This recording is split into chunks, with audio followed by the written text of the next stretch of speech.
جبران رات 11 بجے قریب وائٹ پیلس سے نکلا تھا، گاڑی ڈرائیو کر رہا تھا۔ اب گاڑی میں بیٹھ کر سب سے پہلے اپنی گود میں موجود لیپ ٹاپ آن کر کے جو اس گھر میں کیمرے لگائے تھے ان کے مناظر سب سے پہلے چیک کیے تھے۔ سارا دن اور اب تک تو سکون ہی تھا، کوئی گڑبڑ نہیں ہوئی تھی، مگر اب کچن میں کام کرتے مفرا کو دیکھ اور اپنے روم میں آئرن کے پلگ کو سوئچ بورڈ میں لگائے آئرن گرم کرتے اس پاگل عورت کو اس کے کمرے میں دیکھ جے کے کا ماتھا ٹھنکا تھا۔ ساتھ بھی پورے گھر میں کہیں دکھائی نہیں دے رہا تھا۔ موو فاسٹ، وہ دہاڑا تو ڈرائیور بھی سمجھ گیا کہ کوئی گڑبڑ ہے، تو اس نے گاڑی کی سپیڈ خطرناک حد تک بڑھا دی۔ اس نے اپنے موبائل فون پر ایشان کا نمبر ڈائل کیا جو پہلی بیل پر ریسیو کر لیا گیا تھا۔ ایش فوراً ادھر پہنچو۔ اوکے، ایک لفظی جواب آیا اور کال ڈسکنیکٹ ہو گئی۔ گاڑی ایک جھٹکے سے منزل پر رکی۔ جے کے نے فاصلہ بڑی بے چینی سے طے کیا تھا۔ جھٹکے سے دروازے کو بند کرتا وہ اندر کی جانب لپکا، بیل دینے یا ڈور ناک کرنے کی زحمت کیے بغیر وہ ڈپلیکیٹ کی سے دروازہ کھولتا اندر داخل ہوا۔ وہ کل سے انگاروں پر گھسیٹ لی گئی تھی۔ جلے بازو کو دیکھ کر تکلیف کی شدت سے آنکھوں میں خون اتر رہا تھا۔ وہ صبح دھمکی دے کر گیا تھا، مگر اب گئے رات تک اس کا کوئی اتا پتہ نہیں تھا، اور رہی بات ساتھ کی تو آج وہ آفس میں اوور ٹائم کر رہا تھا۔ اپنے اس یار سے مجھے اتنی تکلیف دلا کر اب تو خوش ہوگی، بدلے لے رہی ہے۔ ذہن نے مکروہ عزائم بنائے، اگر مجھے اتنی تکلیف ہوئی تو تم کیوں سکون میں رہو؟ لیٹ ہو گیا اب تو شاید اس کا وہ ڈاکٹر یار کل ہی آئے۔ وہ خباثت سے ہنستی، پلک لگاتی آئرن گرم کرنے لگی۔ جھوٹ بولتا ہے، بکواس کرتا ہے حمزاد، نرما کو بے وقوف بنائے گا، ہو نہیں سکتا۔ وہ جو کچن میں ساتھ کے فون کرنے پر کھانا گرم کر رہی تھی کہ وہ آفس سے نکلنے والا ہے۔ اپنے پیچھے آٹ پر سہم کر پلٹی جہاں نرما اپنے دونوں ہاتھ پیچھے باندھے کھڑی تھی۔ کچھ چاہیے بھابھی؟ اس کے گھورنے سے خائف ہوئی۔ بالکل، بدلہ چاہیے۔ تمہارے اس گھمنڈی شوہر نے تو میرا بازو ہی جلایا، مگر میں اس کی بیوی کا یہ خوبصورت چہرہ جلاؤں گی۔ مفرا صدمے سے گنگ اسے دیکھنے لگی جو اب اپنے جملے مکمل کرتی آئرن لے کر اس کی جانب جھپٹی تھی۔ مفرا نے خوف کی انتہا سے اپنے چہرے پر ہاتھ رکھے۔ نرما کا ہاتھ فضا ہی میں بلند رہ گیا تھا جب پیچھے سے جبران نے اس کا بازو اپنی وحشت زدہ سی سخت آئینی گرفت میں لیا۔ What the hell, how dare you bitch! وہ دہاڑا تو نرما اسے اپنے سر پر دیکھ کر بری طرح گڑبڑائی، سیکنڈوں میں الٹے قدموں بھاگ کر اپنے روم میں بند ہوئی تھی۔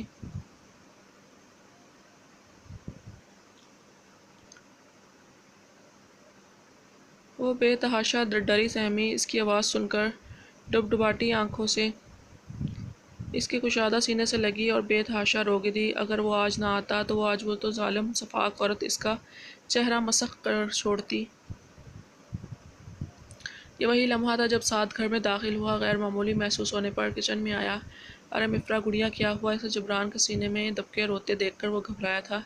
کچھ نہیں سعد بھائی، آپ کے لیے کھانا گرم کر رہی تھی تو اچانک ایک بلیک کیٹ یہاں آئی تو ڈر گئی۔ وہ اطمینان سے بولا کہ فضا میں نرما کی دلخراش چیخیں گونجی تھیں، وہ جو اس جن سے بچ کر اپنے کمرے میں آ کر چھپی تھی۔ یہ سوچ کر کہ اب اس کی خیر نہیں، بڑی مشکل سے دھڑکتے دل پر قابو پایا تھا۔ کمبخت نے اس کے دل میں اتنا خوف جو بٹھا دیا تھا۔ تبھی اپنے پیچھے سرسراہٹ سی محسوس ہوئی۔ جھٹکا کھا کر پلٹی تو دنگ رہ گئی تھی۔ اوپر کا سانس اوپر اور نیچے کا نیچے اٹکا تھا، کیونکہ سامنے ہی وہ اطمینان سے پینٹ کی پاکٹ میں ہاتھ ڈالے اسے خون خوار نظروں سے گھور رہا تھا۔ ایش جو کہ سپورٹس بائیک پر ہوا سے باتیں کرتا یہاں پہنچا تھا، جبران کے ساتھ ہی گھر میں داخل ہوتا اسے سبق سکھانے اس کے روم میں پہنچ چکا تھا۔ تمہیں جو میں صبح بول کر گیا تھا اس سے 10 فٹ کے فاصلے پر رہنا، تو اثر کیوں نہیں ہوا؟ وہ غرایا، اب جو اسے تکلیف دینے لگی تھی اس کی سزا خود ہی طے کر لو کہ کیسے جھیلنا پسند کرو گی۔ تکلیف دینے لگی تھی، دی تو نہیں نا؟ وہ اطمینان سے بولی۔ تو میں بھی تمہیں مارنے لگا ہوں پر تم مرو گی نہیں۔ وہ ایک ایک لفظ چبا کر بولا۔ کیا مطلب؟ وہ چونکی، مگر سامنے والا اس کے کچھ سمجھنے سے پہلے رومال بندھے ہاتھ سے اس کی گردن دبوچ چکا تھا۔ دباؤ بڑھاتا گیا، اس قدر بڑھایا کہ اسے اپنی ہڈیاں چٹکتی محسوس ہوئیں۔ تبھی دلخراش چیخوں سے گھر گونج اٹھا، اور اس سے پہلے دروازہ کھول کر وہ اندر آتے وہ اسے بیڈ پر ڈھکیل کر کھڑکی کی جانب بڑھا۔ کچن میں موجود سعد اور جبران روم کی جانب لپکے، جو کہ شاید اسٹیٹ میں کھڑی رہ گئی۔ کچھ پلوں کے بعد ان کے پیچھے لپکی، مگر نرما کی کھڑکی سے باہر پھلانگتے اس ہولے کو دیکھ کر اس کے چھکے چھوٹے تھے۔ وہ جبران تھا، وہ دیکھ چکی تھی، اس کے ہوش اڑے تھے۔ ایش ٹھٹک کر اٹھا اور پیچھے مڑ کر اپنی بھابھی کی آنکھوں میں حیرت، بے یقینی اور خوف کے ملے جلے تاثرات دیکھے اور فوراً گھر سے نکلتے جبران کو ایک میسج ٹائپ کر کے سینڈ کر دیا۔ ڈرتے ڈرتے مفرا دل میں اپنا خدشہ غلط ثابت ہونے کی دعا کرتی آگے بڑھی تو نرما کو روم میں جبران کو دیکھ اس کے پیروں کے نیچے سے زمین جیسے کھسکی تھی۔ لرزتے وجود کانپتی ٹانگوں سے اندر آئی، جہاں نرما ساتھ کے ساتھ لگی زاروں قطار رونے کا شغل فرما رہی تھی۔ کیا ہوا بھائی؟ اس نے سہمے سے انداز میں پوچھا۔ وہ جو ایش کا میسج دیکھ چکا تھا، کن اکھیوں سے اس گلابی گلاب کا خوف کی زیادتی سے سفید پڑتا چہرہ دیکھا؟ تمہاری بھابھی شاید خواب میں ڈر گئی تھی۔ نہیں ڈری میں خواب میں، سعد آپ سمجھتے کیوں نہیں؟ یہ پاگل آدمی تھا میرے کمرے میں جو میرا گلا دبا کر آج مجھے مار ہی ڈالتا، وہ چلاتی جبران کی طرف دیکھ کر چلائی۔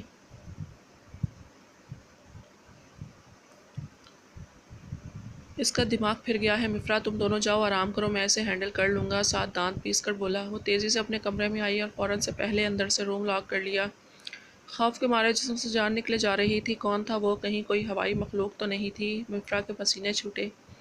باہر وہ جو اس کے پیچھے آیا تھا، اسے اندر گھس کر لاک لگاتے دیکھ کر ایک سرد سی آہ بھری۔ مفرا اوپن دا ڈور، وہ نرمی سے بولا۔ اندر وہ اس کی موجودگی سن کر اپنی جگہ سے اچھلی، بیڈ سے لگی زمین پر بیٹھتی چلی گئی، گھٹنوں کے گرد بازو فولڈ کیے وہ بازوؤں میں منہ دیے زور سے آنکھیں بند کر گئی۔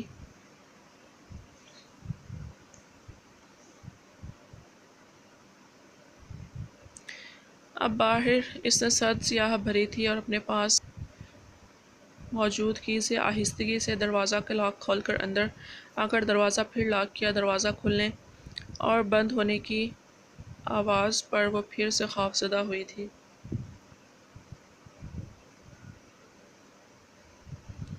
کون ہیں آپ؟ لرزتے اپنی جگہ سے اٹھتے پوچھا۔ تم مجھے کیا سمجھ رہی ہو میری جان؟ وہ ابرو چکا کر بولا۔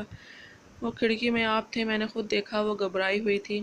اچھا، اس نے وہ کو کھینچا اور دھیمے قدموں سے چلتا اس کے بے حد قریب آ گیا۔ وہ میرا بھوت تھا اور اوریجنل میں ہوں، چیک کر لو۔ وہ صرف انہیں پریشان کرتا ہے جو مجھے یا میری کسی کمزوری پر وار کرے، اور تم میری وہی کمزوری ہو۔ جبران کا لہجہ آخر میں خمار آلود ہوا تھا، مگر یہاں لہجے پر کون غور کر رہا تھا؟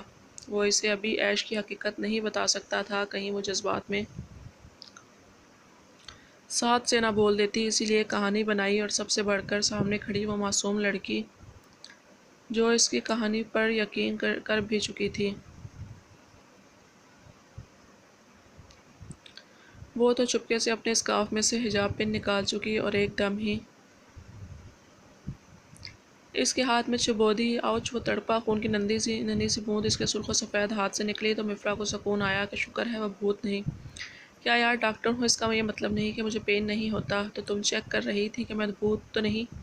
اس نے دانتوں تلے لب دبایا۔ دور رہیں مجھ سے آپ۔ وہ اس کے لمحہ بلمحہ قریب آنے پر پیچھے ہٹتی ہوئی بولی۔ یو نو واٹ، وہ بھوت ان لوگوں کو نقصان پہنچاتا ہے جو میرا کہنا نہ مانے، اور تم میں تو میری جان اٹکی ہے، تو میرا کہنا نہیں مانو گی تو؟ اس نے جان بوجھ کر معائنہ خیزی سے بات ادھوری چھوڑی۔ مانوں گی، آپ کی ساری باتیں مانوں گی، وہ اچھے بچوں کی طرح سہمی سی بولی۔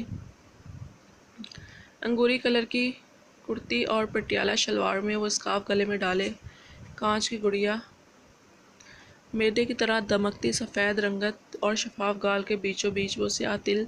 وہ بڑی دیر سے دی گریٹ جلاد جے.کے. کا ضبط آزما رہی تھی۔ قریب آؤ، مجھے حق کرو، وہ سکون سے پینٹ کی پاکٹوں میں ہاتھ ڈالے بولا تو اس کی شفاف بڑی بڑی آنکھیں اس انوکھی فرمائش پر حیرت سے پھیل گئیں۔